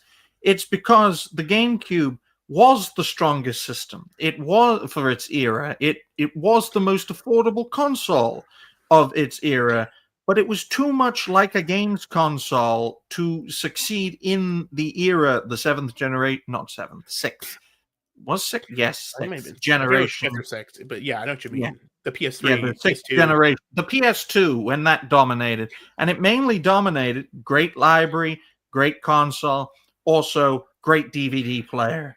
Yes. Back in the days when DVD players were extremely and exorbitantly expensive. So in that era, DVD player you could buy, right? Well, in that era, though, it just goes to show that a console that was a multimedia system, an entertainment system, truly won. But then the industry shifted with the 8th generation because the Xbox One tried to be an entertainment system, and it was a complete and utter disaster, which really killed any chance of Xbox being the leading console company. But now with Nintendo, they're taking a step forward into being on par with other consoles and of course with the PC market. Go on. But are they? Like, you have to understand, like, one of the appeals of the Switch, right, is that it was a relatively, I mean, compared to the when the Switch launched, it was more expensive than the PS4 or the Xbox One at the time because both of those things were about $200 you can get them for, right? You get an Xbox One S for $200 and you get a PS4 for like $200 at the time. However, what Nintendo was offering was a premium handheld experience, like the likes of what you had never seen before in a handheld. It was a brand, like, console level quality games on the go was finally realized. It was a new idea, right? And that's been around now for 8 years. Everyone's used to it. There are competitors in that space, like the Steam Deck and the ROG Ally. And the reality is, while priced at a reasonable rate, like the Steam Deck is obviously going to be less powerful than the Switch 2, right? And the Steam Deck I consider to be well priced for a PC handheld, right? If you consider the Switch 2 within the realm of PC handhelds, right, it's very affordable compared to something like the RG Ally X, which is like $1,000, right? It's much cheaper, but it's not a PC handheld because it doesn't have access to the PC gaming store, Steam, or any other PC gaming things, right? Which let you play games much more affordably, right? The Switch 2 is a locked ecosystem with $80 games minimum. That's not minimum. There's $80 games, $70 games at minimum, right? 70 at minimum. But it's not even like Mario Kart World is $80. The 3-year-old Kirby game is $80. Kirby in the Forgotten Land is $80 for the Switch 2 version. I mean, I know it comes with DLC included or whatever, but it's a multiple years old game, right? And you see this online, this pushback from gaming media online. I'm talking about like Gene Park and this other guy I saw on Twitter. Gene Park has been going around saying stuff like, "Oh, why don't we complain about movies never going down in price?" I mean, I see your physical movie collector over there. Yes, the Twin Towers over here. Camera over here. Twin Towers. Yeah, but like he was bringing up how like the Matrix collection on 4K Blu-ray is $70 still, and it's like, well, first of all, that's like 5 movies, for $70. If you think about it like that, it's like $15 a movie. Not that bad, frankly.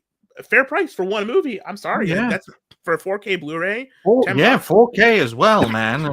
That's a reasonable. That's not like it's a collection of 4K Blu-ray discs for $70 and an Animatrix on regular Blu-ray. And he's talking about how movies and books aren't going down in price. They say the exact same. Movies and books have gone down in price, especially since like compared to like how it was in the 2000s. You buy a VHS and a DVD back then; they were so expensive. Especially the prices, I think, have gone down in those domains, especially books, because they realize that they're not cutting edge in the same way that gaming is, because games as an industry in terms of its market value has just gone up and up and up and up and up. Yeah, tariffs may change that, but that's really opens up a can of worms there. So they have to be competitive. And tariffs are weird because the tariffs are just coming from the US, but the prices on games are higher in Europe and in the UK, where the prices in Europe and the UK are higher than they are in the US still. And that might change after the tariffs thing is rolled through, but they don't even have tariffs on Vietnam or Japan or China in Europe and the UK, right? So it's like the prices are higher there already. So what's going on? Yeah. I blame taxation for that. One of Australia's biggest problems with their gaming systems is that they just tax the hell out of it. That's why their prices are exorbitant. I think it's a similar phenomena in Canada. Combine that with a weak currency, and you're going to hell if you're a Canadian gamer. It just goes to show, though, folks, to me at least, for Nintendo to be the ones to do this, not Epic. Not Ubisoft, not a devil of gaming, not EA, but for Nintendo to set this industry trend so that Rockstar can get away with $100 GTA 6. You know where the industry is heading, and it's not going to be in a good place for customers and for gamers. Great to see Zombie Main. Congratulations on becoming a father. Hopefully, you're doing well. Yes. We used to have Zombie Main on reality-based music shows, and back then, I think he was 19, 20, and he still looked like a teenager. But it's good to see Zombie Main. Yeah, I'm 25. I'm naturally jealous of anyone who looks younger than they actually are. Okay, but yes, I am of the view that Nintendo have made a big error in what they're doing. In my view, because this is the last console made by the old regime, the last system. From the NES all the way to the Switch 2, same people, same regime. They're all very old now. And if they ever make a Switch 3 and beyond, it's going to be new people, like their seconds and thirds from like the old days. And it just goes to show, folks, once the old regime goes, it's going to go downhill and it's going to corporatize. Valve's going to have this problem. When their OGs get old, retire, or if they don't want to retire, inevitably, we all die. And then when Valve's regime changes, oh God, Steam's going to turn into a hellscape if it becomes corporate, man. I don't know. See, that's a tough one because I feel like Gabe will set up a suggestion path well. I feel like I can see him setting up a good succession path, and the person who's going to take over from Gabe, we'll see what happens. But I've kind of faith that he seems like a smart enough guy to set up a succession path that would not be corporatized. I don't think Valve's not a publicly traded company, as far as I'm aware. It's a private company, so they don't have to answer to corporate interests if they don't want to. They are a private company; they can do whatever the hell they want, right? Excellent. So we could, whereas Nintendo is a publicly traded company, so they're a bit different. And I was That's talking about. There's always a red flag now, though, Gahoole. When a company is publicly traded, it's like, you're living on borrowed time. But fun fact from Zombie Main, he first debuted on the show when he was 18 years old. And you're a father at 20. Well, congratulations. Yeah. Congratulations, my good man. So, we like to keep shows at around 2 hours, and it's been a pleasure to have Gahoole on. He's held his own, which is good. And one thing we like to do on Reality Base when we have someone on first time is then have them mingle with fellow creators. And it's always nice to get those unique perspectives. And that's my ace in the hole, because it's not my fucking talent, I'll tell you that. Point 6 is future plans. I'll write that down for a solid hour. 45 minutes dead. So, Gahoole, any upcoming videos, shows, guest appearances, special projects, that sort of thing? I might be a guest on a show pretty soon. I don't think I'm allowed to talk about it too much, but might be doing a show this week sometime as well. With another big content creator, so I'm excited for that. Besides that, I don't have any big plans coming up for videos. I would like to do a stream about that 8chan thing I was talking about you earlier about Ron Watkins and all the stuff from there. But besides that, I'll probably just make stuff on and off. I'm way less invested in making online content and videos and even working on my site as much as I used to be. But I always update TV channel with the weekly film club every week. If you want to come check out my website there, it's tvch.moe. Leo, I want to get shout out to Leo Pirate. Leo Pirate's on a new channel. It's Leo Friend. Leo's not the guy who I'm doing a show with, but I'd like to do the show with Leo. But I want people to go check out Leo Friend. Because Leo Pirate's a great content creator. He's awesome. Everything he does is great. So shout out to go see him. But come check out my website if you haven't already. It's great. Image board. I work on it pretty hard. And if people come through, lots of fun stuff happening on there. I want to give a shout out to another creator, up and coming guy who I just found. It's a guy named Power Gamer 310. You haven't watched this guy. This guy is like old school Doug Walker AVGN, but making videos today like nothing's changed. It's incredible. He's got great energy, got great passion for games. He's a very good content creator. He's actually very engaging. He makes good videos. I would highly recommend checking out Power Gamer 310. If you're looking for something to watch on a day off, you got some free time, they're very, very good videos. This is going to be his year. We crowned him as this is going to be the year of the Power Gamer on my TV channel awards. So it's all about the year of the Power Gamer this year. So I'm highly encouraging. His name is. He also has a regular channel called Aiden Redding where he does movie reviews and stuff. He's like one away from 500 subs. So someone can get him to 500 subs or 1,000 subs by the end of the year. That would be awesome because I love his videos and I like him to keep making videos. Oh, he's 199 subs, so he needs one more subscriber to get to 200 subscribers. So someone can make that happen right today, right now. I'm saying you're not going to be unhappy for subscribing because he makes videos. Well, go on. He makes videos at a consistent pace at a high quality. You can't beat that. It's great. And we always love recommendations on this show, folks. We're like the development hub where we try and get people on. We go through their creator journey. We have them mingle with fellow creators.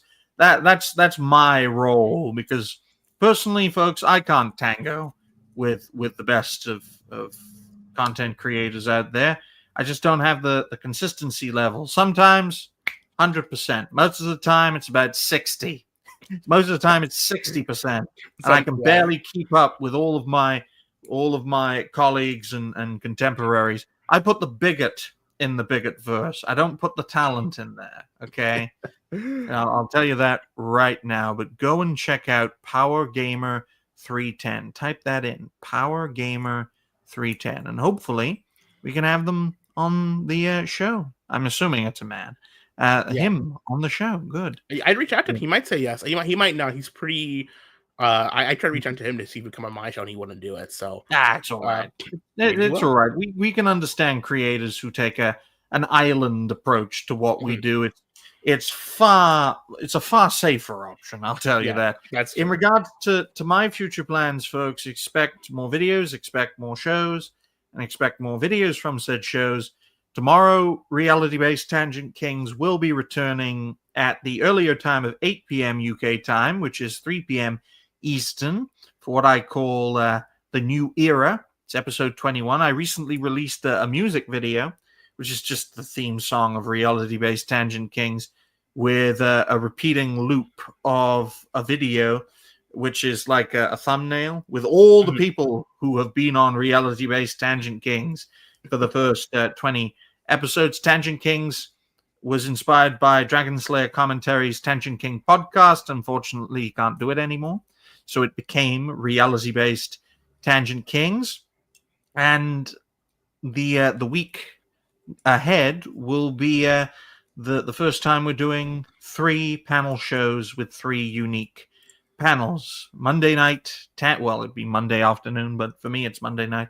Monday night Tangent Kings, Wednesday night System Crash, and Friday night on the old white roads. That's always good. And Dustborn streams Saturday, Sunday, maybe. But we haven't hit. Thankfully, we haven't hit the target for today. What's the But we target? smashed the target was 50, but we managed to reach. I think it was 18. Yeah, 18. Yes. But we smashed the target last time, so there will be more Dustborn streams. I tempted fate on one of my prior streams, like, oh, you didn't hit the target, so no Dustborn, and someone laid out, I think it was Seen and Heard, laid out a 50, so that I got humiliated. On my own show, I got humiliated.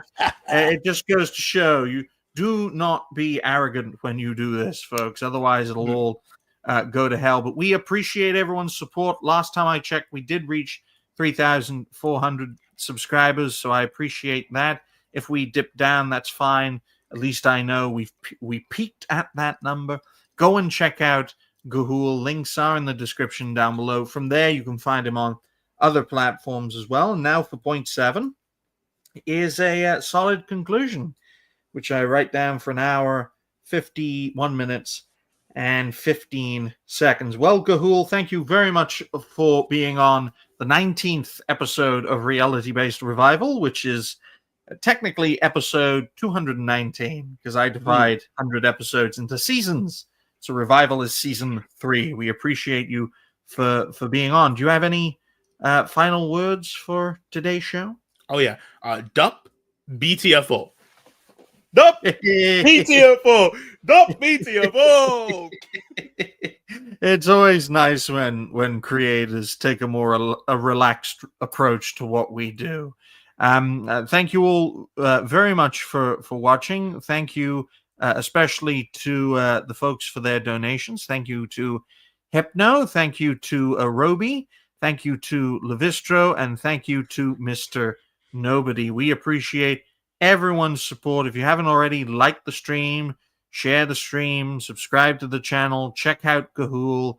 You will not be disappointed. So until next time, ladies and gentlemen, and no other genders, binaries, tranny demons, full-blown AIDS demons, they-them pronoun demons, slanderous slags, ching-chang-chos, slunts, spear chuckers, and folks with an IQ of under 85. That includes you, Atreus, but not Kata. Bye for now, folks. Wave. There we go. You all have a good night now. Wakanda for